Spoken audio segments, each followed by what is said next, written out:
Matthieu, chapitre 18.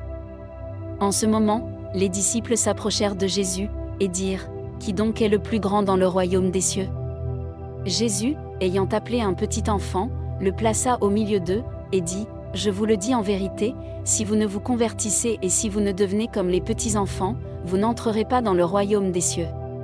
C'est pourquoi, quiconque se rendra humble comme ce petit enfant sera le plus grand dans le royaume des cieux.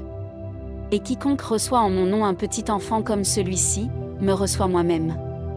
Mais, si quelqu'un scandalisait un de ces petits qui croient en moi, il vaudrait mieux pour lui qu'on suspendît à son cou une meule de moulin, et qu'on le jetât au fond de la mer. Malheur au monde à cause des scandales. Car il est nécessaire qu'il arrive des scandales, mais malheur à l'homme par qui le scandale arrive.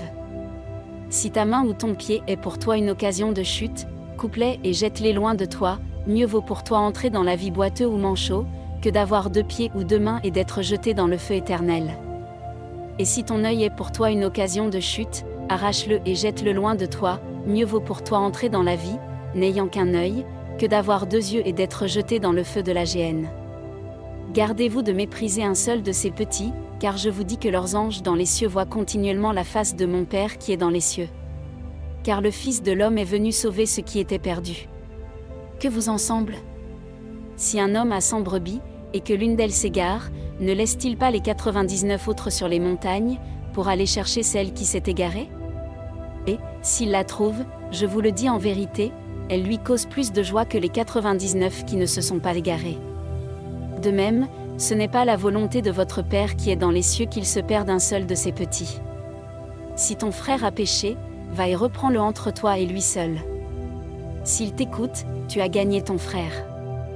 Mais, s'il ne t'écoute pas, prends avec toi 1 ou 2 personnes, afin que toute l'affaire se règle sur la déclaration de 2 ou de 3 témoins. S'il refuse de les écouter, dis-le à l'Église, et s'il refuse aussi d'écouter l'Église, qu'il soit pour toi comme un païen et un publicain.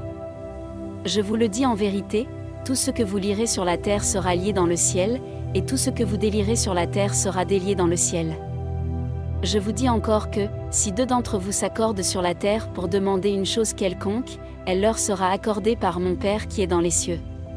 Car là où 2 ou 3 sont assemblés en mon nom, je suis au milieu d'eux.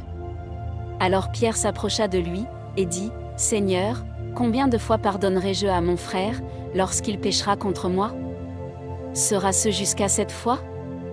Jésus lui dit, « Je ne te dis pas jusqu'à 7 fois, mais jusqu'à 70 fois 7 fois. » C'est pourquoi, le royaume des cieux est semblable à un roi qui voulut faire rendre compte à ses serviteurs. Quand il se mit à compter, on lui en amena un qui devait 10 000 talents. Comme il n'avait pas de quoi payer, son maître ordonna qu'il fût vendu, lui, sa femme, ses enfants, et tout ce qu'il avait, et que la dette fût acquittée.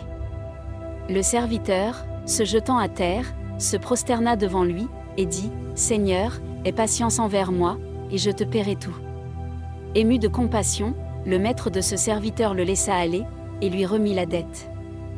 Après qu'il fut sorti, ce serviteur rencontra un de ses compagnons qui lui devait 100 deniers.